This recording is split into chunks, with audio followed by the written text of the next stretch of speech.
wabarakatuh. Perkenalkan, nama saya Faisal Rahman dengan NPM 232170103. Di sini saya dari jurusan Pendidikan Geografi dan saya akan memaparkan materi tentang konservasi flora dan fauna yang ada di Indonesia. Nah, sebelum ke pembahasan, apakah kalian tahu apa itu konservasi? Nah, eh, konservasi itu dibagi dua. Yang pertama konservasi in situ dan juga ex situ. Di mana in situ sendiri adalah suatu upaya pelestarian keanekaragaman hayati, flora dan fauna yang dilakukan langsung di habitat alaminya atau di dalam ekosistem aslinya.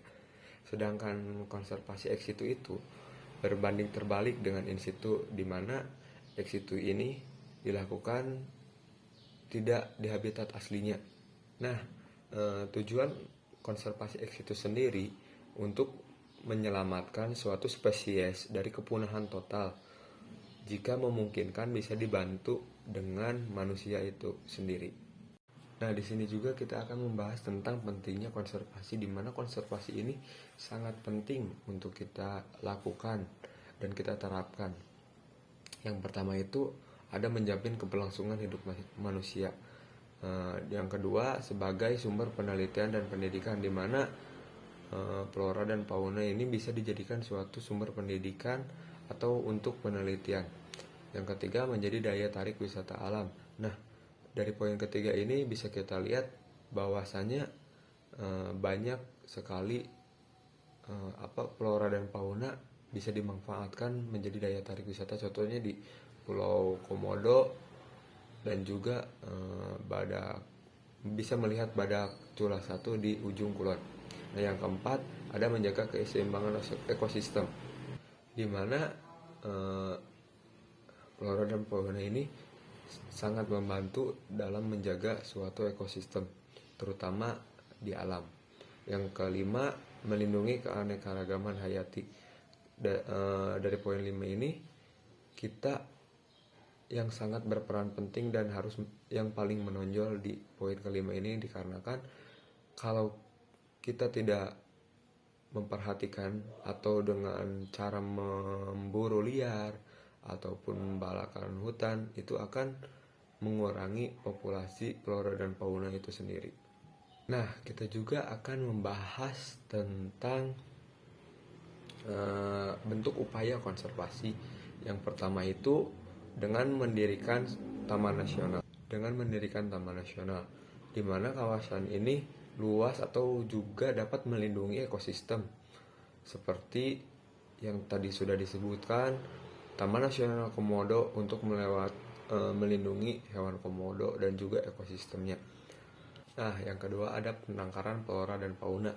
Nah, penangkaran ini berupaya untuk memperbanyak atau mengembangbiakan flora dan fauna di luar habitat aslinya. Nah, dalam lingkungan yang sangat terkontrol oleh manusia atau dengan alat bantuan manusia seperti kandang, kebun, atau juga laboratorium, di mana tujuannya ini untuk meningkatkan populasi spesies yang sangat terancam punah dan juga menyelamatkan individu dari kepunahan total jika habitat aslinya atau alaminya itu sudah hancur. Nah, contohnya itu pusat penangkaran jalak di Bali, penangkaran badak Sumatera di Taman Nasional Waikambas, dan juga berada di area khusus terkontrol, bukan di alam liar bebas atau kebun botani yang mengoleksi anggrek langka. Lanjut, yang ketiga itu ada Suaka Marga Satwa, di mana Suaka Marga Satwa ini adalah sebuah kawasan alam yang ditetapkan secara hukum atau untuk melindungi satwa fauna liar beserta seluruh habitatnya. Nah, adapun tujuannya untuk memberikan perlindungan penuh bagi satwa terutama yang terancam punah ataupun memiliki nilai penting untuk hidup dan berkembang baik secara alami. Nah, melindungi ekosistem tempat satwa itu hidup, yaitu sumber makan, tempat berlindungnya. Lalu ada poin ketiga, di kawasan ini kegiatan eksploitasi seperti berburu atau mengambil hasil hutan dilarang keras karena telah ditetapkan di dalam sebuah undang-undang. Contohnya ada suatu Suaka Marga Satwa Rawa Singkil melindungi orang utan di Kalimantan, Suaka Marga Satwa Muara Angke atau untuk melindungi ekosistem mangrove dan juga aneka burung air. Lalu yang ketiga ada reboisasi dan juga penghijauan. Di mana reboisasi ini suatu kegiatan penanaman kembali pohon di kawasan yang sebelumnya merupakan hutan namun telah gundul atau rusak, misalnya akibat penebangan liar, kebakaran hutan, atau juga perambahan. Tujuannya ini untuk mengembalikan suatu fungsi ekologis hutan. Apabila dikaitkan dengan konservasi sendiri, keduanya adalah suatu metode reboisasi habitat, di mana ini adalah suatu bagian krusial untuk mendukung suatu konservasi in situ. Dengan memulihkan hutan dan juga lahan hijau, kita memperbaiki rumah bagi flora dan fauna sehingga mereka bisa bertahan hidup lebih lama dan berkembang biak secara alami. Nah, yang terakhir itu ada pendidikan dan juga penyuluhan. Nah, pendidikan dan penyuluhan ini suatu upaya strategis untuk meningkatkan kesadaran bagi masyarakat, terutama yang tidak tahu bagaimana pentingnya menjaga flora dan fauna. Menanamkan pengetahuan, pemahaman, partisipasi masyarakat mengenai pentingnya konservasi ini sangat penting kita berikan kepada masyarakat, dan tujuannya ini tidak main-main untuk mengubah perilaku dan pola pikir manusia agar lebih peduli terhadap lingkungan, mengurangi ancaman yang berasal dari manusia seperti perburuan, perusakan habitat, pencemaran, pembakaran hutan, dan juga mendapatkan dukungan publik untuk mendukung suatu program-program konservasi.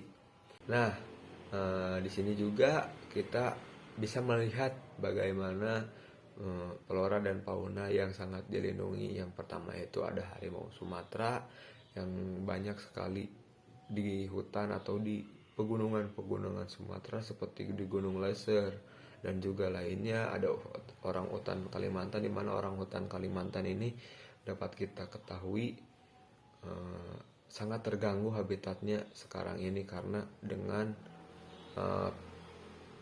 pengalihan fungsi lahan menyebabkan habitat asli orang hutan Kalimantan ini terganggu dan sering terjadi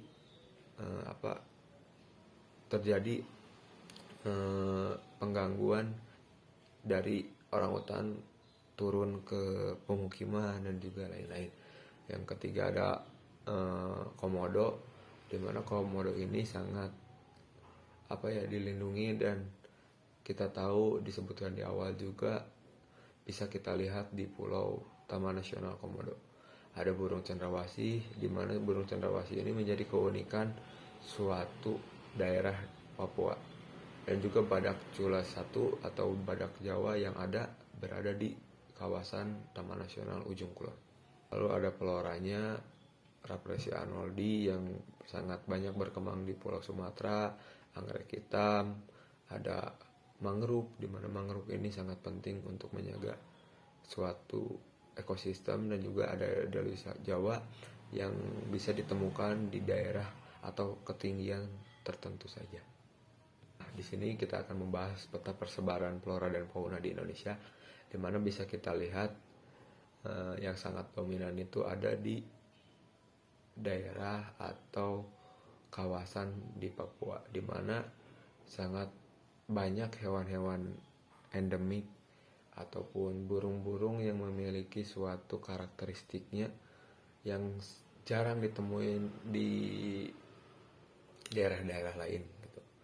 Nah, seperti kita tahu juga bahwasanya di daerah Papua ini ada studi kasus yang baru saja membumingkan di sosial media, di mana ada kanguru pohon yang ditemukan kembali pada bulan lalu yang sudah dianggap punah sebelumnya, dan kanguru pohon ini ditemukan pertama kali oleh penjelajah Eropa yang datang ke Papua, dan juga si kanguru pohon ini dibawa ke Eropa untuk dijadikan penelitian, lalu dipulangkan lagi ke Indonesia. Setelah itu si kanguru pohon ini tidak pernah terlihat sampai tahun sekarang, di mana bulan kemarin itu ditemukan lagi spesies kanguru pohon ini, di mana kita bisa katakan bahwasannya bukan hanya di Papua tapi di persebaran flora dan fauna di Indonesia sendiri itu sangat unik dan mempunyai ciri khasnya masing-masing.